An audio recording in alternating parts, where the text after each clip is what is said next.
దేశంలో కరోనా కేసులు మళ్లీ పెరుగుతున్న వేళ పరిస్థితిని సమీక్షించడం కోసం 8 రాష్ట్రాల సీఎంలతో ప్రధాని మోడీ భేటీ అయ్యారు. కరోనా కేసులు ఎక్కువగా నమోదయ్యే హర్యానా, ఢిల్లీ, రాజస్థాన్, గుజరాత్, మహారాష్ట్ర, ఛత్తీస్గఢ్, పశ్చిమ బెంగాల్, కేరళ ముఖ్యమంత్రులతో ప్రధాని వీడియో కాన్ఫరెన్స్ ద్వారా సమావేశంలో మాట్లాడారు. ఈ భేటీలో రాష్ట్రాలు, కేంద్రపాలిత ప్రాంతాల్లో కోవిడ్-19 పరిస్థితి గురించి ప్రధాని అడిగి తెలుసుకున్నారు. కేంద్రం నుంచి అదనంగా 1000 ఐసీయూ పడకలను అందించాలి అని కోరారు Delhi CM Kejriwal. Corona virus third wave తీవ్రతగా ఉంటుందని, వాయు కాలుష్యం ప్రధాన కారణమని తెలిపారు. व्यवस्था से ही होनी चाहिए। हम लोग समाज जीवन की चिंता करते हैं, लेकिन हम सब जानते हैं कि हम कोई वैज्ञानिक नहीं है, हम इसकी एक्सपर्टाइज हमारी नहीं है। तो हमें दुनिया में से जो व्यवस्था के तहत जो चीजें आती हैं, आखिरकार उसी को ही स्वीकार करना पड़ेगा और उसको स्वीकार करके हम आगे चलेंगे। लेकिन मैं आपसे आग्रह करूंगा कि आपके मन में जो योजना हो, खास करके वैक्सीन के संबंध में, किस प्रकार से आप डिलीवरी नीचे तक ले जाएंगे, आप जितना जल्दी बहुत डिटेल प्लान करके लिख करके भेजेंगे तो निर्णय करने में सुविधा होगी और आपके विचारों का ताकत इसमें बहुत है। राज्यों का अनुभव बहुत अहमियत रखता है, क्योंकि वहीं से ये चीज आगे बढ़ने वाली है।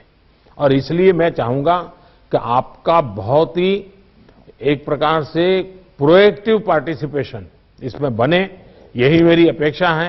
लेकिन मैंने पहले ही कहा, वैक्सीन अपनी जगह पे है, वो काम होना है, करेंगे, लेकिन कोरोना की लड़ाई जरा भी ढीली नहीं पड़नी चाहिए, थोड़ा सा भी ढिलास नहीं आनी चाहिए। यही मेरी आप सबसे रिक्वेस्ट है। आज मेरी तमिलनाडु और पुडुचेरी के मुख्यमंत्रियों से बात करने का मुझे अवसर मिला। आंध्र से मैं फोन नहीं कर पाया था सुबह। एक साइक्लोन हमारे पूर्वी तट पे एक्टिव हुआ है, वो कल शायद तमिलनाडु, पुडुचेरी और आंध्र का कुछ हिस्सा वहां पर आगे बढ़ रहा है। और सारी भारत सरकार की टीमें बहुत एक्टिव हैं, सब लोग गए हैं। मैंने आज 2 आदरणीय मुख्यमंत्री जी से बात की थी, आंध्र के मुख्यमंत्री जी से अभी इसके बाद बात करूंगा। लेकिन सबके लिए पूरी तरह भारत सरकार और राज्य सरकारें मिल करके, और पहला काम खाली करवाना, लोगों को बचाना, इस पर हमारा जोर रहे। फिर एक बार मैं आप सबका बहुत आभारी हूं, आप सबने समय निकाला। लेकिन मैं आग्रह करूंगा कि आप जल्दी से मुझे कुछ न कुछ जानकारियां भेजिए।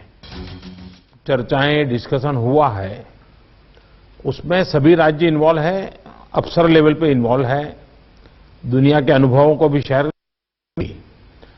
मुख्यमंत्रियों का अपना एक विशेष अनुभव होता है, पब्लिक लाइफ में काम करने वाले लोगों की एक विशेष दृष्टि होती है।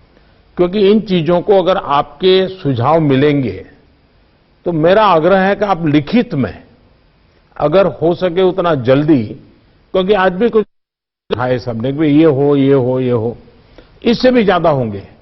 ये अगर मिल जाएंगे तो हमें अपनी स्ट्रेटेजी वर्कआउट करने में सुविधा होगी। और कोई किसी पे थोप नहीं सकता है।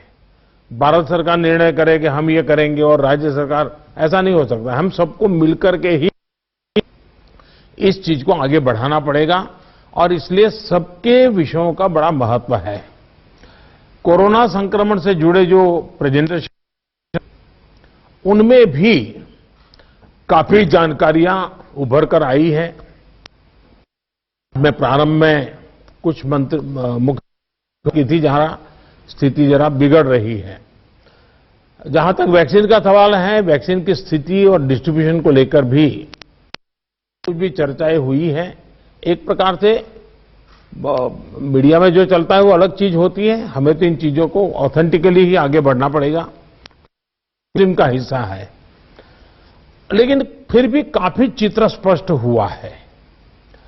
एक समय था जब हम सभी के सामने चुनौती जान ताकत से लड़ने की थी, लेकिन देश के संगठित प्रयासों ने इस चुनौती से मुकाबला किया, नुकसान को कम से कम रखा।